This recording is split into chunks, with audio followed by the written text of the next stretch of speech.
that I address you today following my appointment as Administrator of Rivers State by His Excellency President Bola Ahmed Tinubu, GCFR, Commander-in-Chief of the Armed Forces of the Federal Republic of Nigeria. For decades, I have dedicated my life to the service of our great nation. First, as a member of our armed forces, where I had the honor and privilege of serving as the 20th Indigenous Chief of the Naval Staff, and more recently, as Nigeria's High Commissioner to the Republic of Ghana. After what I believed to be my final retirement from public service, duty has once again called. I have answered not for personal ambition, but out of an abiding commitment to the peace, stability, and prosperity of Nigeria as a whole, and more specifically, Rivers State. My appointment comes at a difficult and consequential moment in history.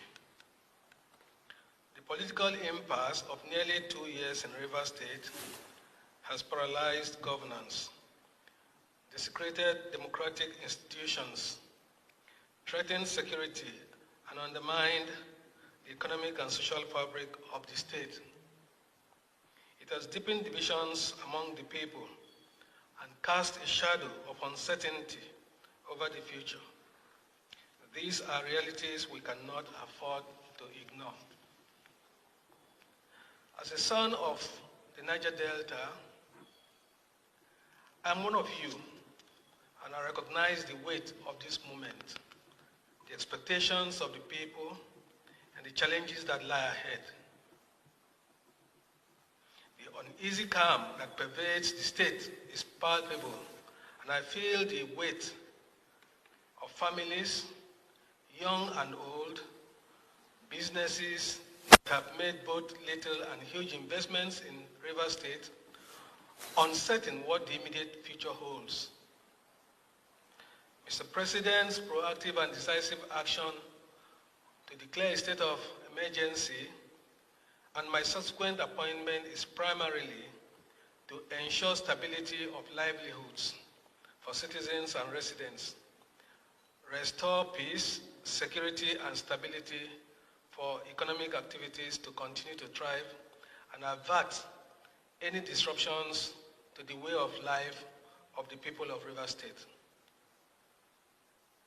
My mandate is clear: to restore law and order, stabilize the polity, and to create the necessary conditions for the full restoration of democratic institutions and representation.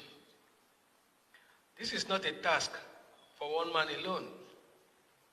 Success will depend on the collective effort of all Rivers people, elders, political leaders, traditional rulers, faith leaders, youth, women, the media, and civil society.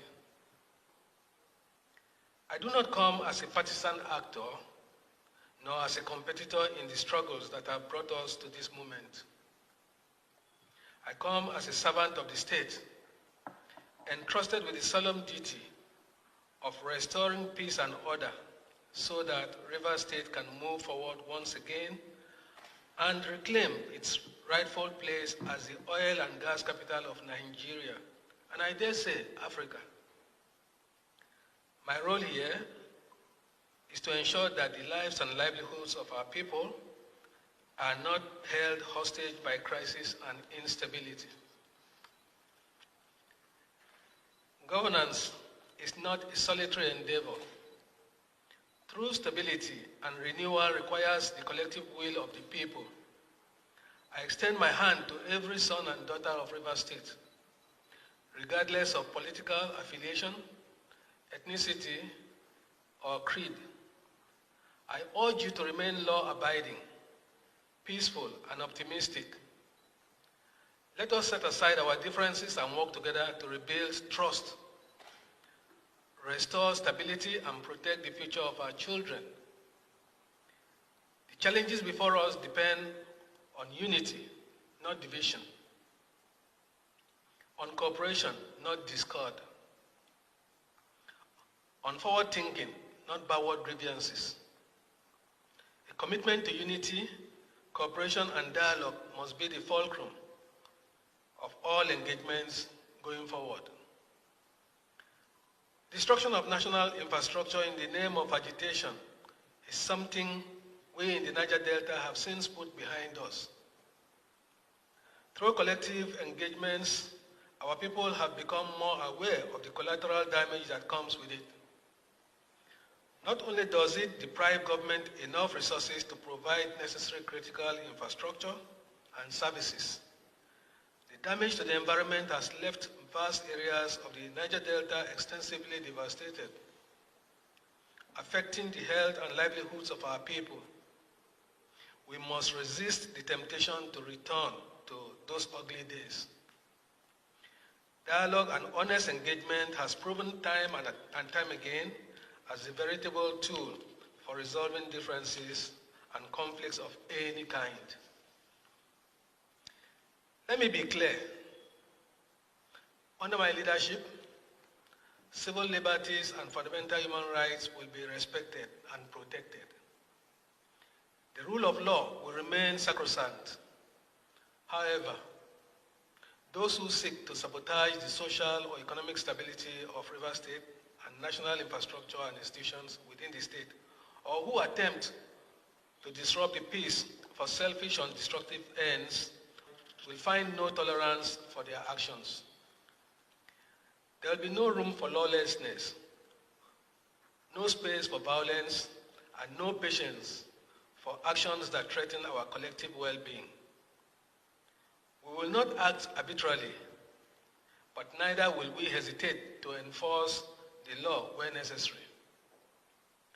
Let no one be in doubt. We will uphold justice and fairness, but we will also ensure that civil order prevails. I have just concluded my inaugural State Security Council meeting and taken additional briefs from heads of security agencies in the state.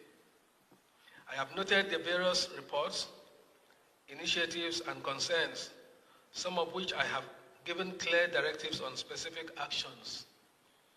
I have specifically charged them to remain neutral, respect the rights of citizens, and do all within their powers to maintain law and order, while collectively working to de-escalate tensions where they come in contact with such.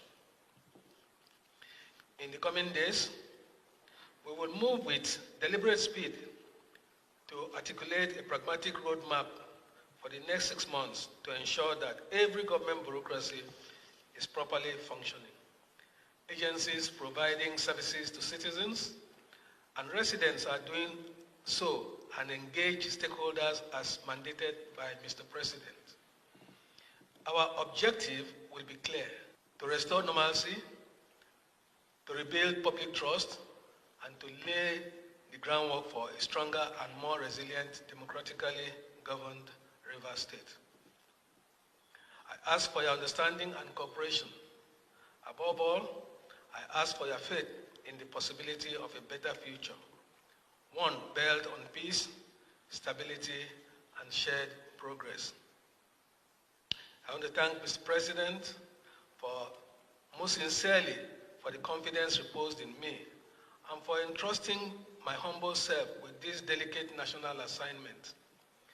Worthy of thanks are the leadership and members of the 10th National Assembly who have graciously approved Mr. President's state of emergency proclamation for River State.